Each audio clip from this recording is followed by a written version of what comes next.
Диабетот се шири со епидемиски размери, предупредуваат лекарите. Токму поради сериозноста на овој глобален здравствен проблем, оваа година Светскиот ден на здравието 7 април се одбележува под мотото да го победиме диабетот. Во 2015 година во светски рамки регистрирани се 415 милиони лица заболени од диабетес. Истиот тренд на раст на процентот на заболени од диабетесот е и во Европа, така да и во минатата година имаше 52 милиони заболени од диабетес или 7,9%, а за 2015 година се регистрирани 9,1%. Значи, замислете за една година колкав е процентот на заболени од ова заболување.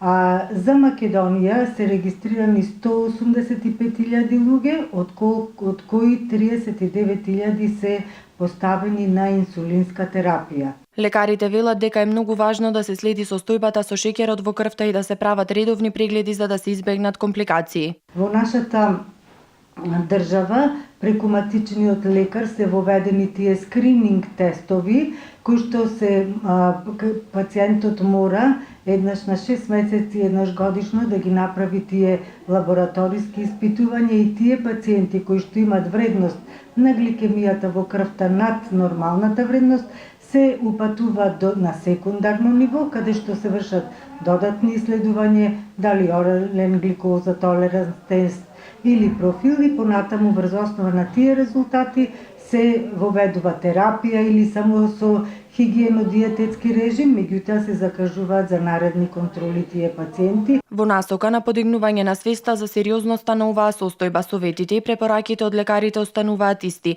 превенција, рана диагностика и дисциплиниран начин на живот. Превенцијата на диабетесот како заболување е многу важна. Прво скринингот, а потоа примарната превенција, секундарната превенција и превенцијата на терциерно ниво.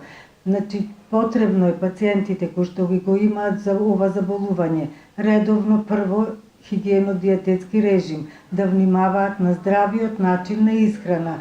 Потоа, како второ е физичката активност, она умерено пешачење кое што се препорачува кај сите пациенти. Според проценките на Светската здравствена организација, диабетесот до 2030 година ќе се искачи повисоко од сегашната ситуација во однос на морталитетот, морбитетот, каква ќе биде неговата преваленца и слично. Диабетот според проценките ќе стане 7 најчеста болест во светот.